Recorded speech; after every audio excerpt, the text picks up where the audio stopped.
लालबागच्या राजाची उत्तर आरती नुकतीच पार पडलेली आहे। काल सकाळपासून सुरू झालेला हा प्रवास आता काही क्षणांवर येऊन ठेपलेला आहे। राजाला निरोप देण्यासाठी भक्तांचा गिरगाव चौपाटीवर महासागर उसळलेला पाहायला मिळतोय। खरं तर काल संपूर्ण दिवसभर राजासह प्रत्येक भाविक भक्त त्याला निरोप देण्यासाठी चालत होतं आणि ते आता गिरगाव चौपाटीपर्यंत येऊन पोहोचलेले आहेत।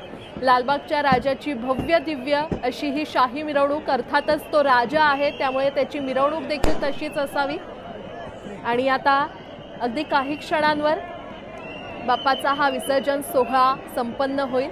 उत्तर आरती नुकतीच पार पडलेली आहे। साश्रू नयनांनी गणपती बाप्पा मोरया, पुढच्या वर्षी लवकर या असा जयघोष करत बाप्पाकडून प्रॉमिस घेत भाविक भक्त आपल्या या लाडक्या बाप्पाला, आपल्या या राजाला निरोप देत आहेत। गिरगाव चौपाटीवरची ही दृश्य, लालबागच्या राजाचे अतिशय सुंदर आणि रेखीव असे हे डोळे, ज्या डोळ्यांमध्ये पाहून प्रत्येक भाविक भक्त तल्लीन होतो।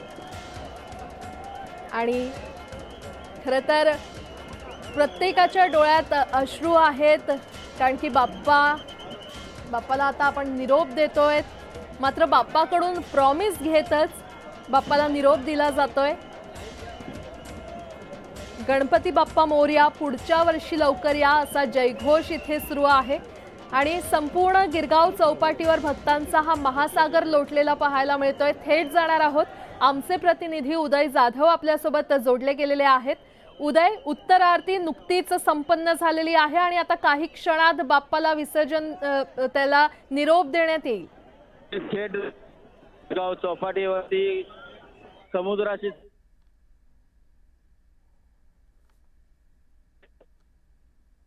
लालबागच्या राजाची विसर्जन मिरवणूक जी अरबी समुद्राची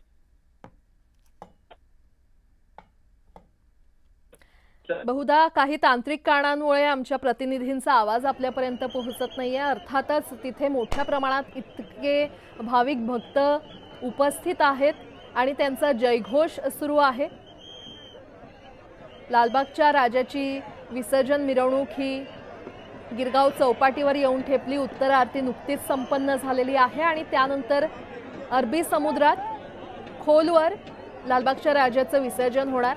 खरं तर मुंबईतल्या सार्वजनिक गणेश मंडळांच्या या मूर्त्या असतात त्या मोठमोठ्या, भल्या मोठ्या असतात, त्यामुळे अर्थातच या सगळ्या गणेश मूर्तींना खोलवर समुद्रात जाऊन त्यांचं विसर्जन करणं देखील तितकंच गरजेचं असतं।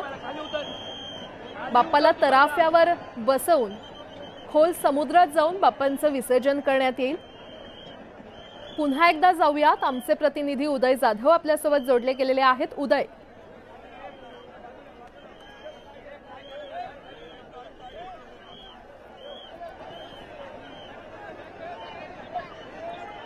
उदय, माझा आवाज तुमच्यापर्यंत पोहोचतोय?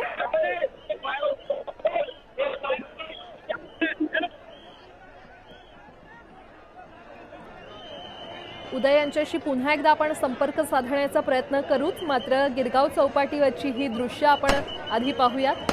गणपती बाप्पा मोरया, पुढच्या वर्षी लवकर या असा जयघोष करत प्रत्येक गणेश भक्त आपल्या या राजाला आता निरोप देतोय। काल सकाळपासून सुरू झालेला हा प्रवास, खरं तर लालबागचा राजा सकाळी जरी निघत असला तरी त्याच्या विसर्जनासाठी बराच वेळ लागतो। मुंबईचा जवळपास अर्धा टप्पा, लालबाग परळचा पुढचा टप्पा आणि त्यानंतर दक्षिण मुंबईचा काही परिसर पार करत लालबागचा राजा हा गिरगाव चौपाटीवर येऊन दाखल होतो। नुकतीच त्याची उत्तर पूजा देखील झालेली आहे आणि अर्थातच लालबागचा राजा हा राजा आहे त्यामुळे त्याची मिरवणूक देखील अशी भव्य दिव्यच असणार। आणि त्यामुळे आपल्या या राजाला निरोप देण्यासाठी, आपल्या बाप्पाला, लाडक्या बाप्पाला निरोप देण्यासाठी लाखोंच्या संख्येनं गणेश भक्त अजूनही बाप्पासोबत गिरगाव चौपाटीवर उपस्थित आहेत। खरं तर काल सकाळपासून हा प्रवास सुरू झालेला आहे। प्रत्येक गणेश भक्त आपल्या लाडक्या बाप्पाला शेवटचं पाहण्यासाठी, आपल्या मोबाईलमध्ये त्याची प्रतिमा कैद करण्यासाठी, आपल्या मनाच्या कॅमेऱ्यात त्याची प्रतिमा कैद करण्यासाठी या मिरवणुकीत सामील होत असतं, राजाला निरोप देण्यासाठी सामील होत असतं। आणि आता हा क्षण अवघ्या काही मिनिटांवर येऊन पोहोचलेला आहे। बाप्पाची उत्तर पूजा संपन्न झालेली आहे आणि त्यानंतर बाप्पाला समुद्रात खोलवर त्यांचं विसर्जन करण्यात येईल। लालबागच्या राजासहच मुंबईतल्या इतरही काही गणेश मूर्तींचं विसर्जन अद्यापही बाकी आहे। मोठमोठ्या अशा या गणेश मूर्ती असतात, त्यामुळे या सगळ्या विसर्जनाच्या सोहळ्याला निश्चितच वेळ लागतो। आणि जसं आपण दृश्यांमध्ये पाहतोय, जनसागर उसळलेला आहे आपल्या या राजाला, आपल्या लाडक्या बाप्पाला निरोप देण्यासाठी।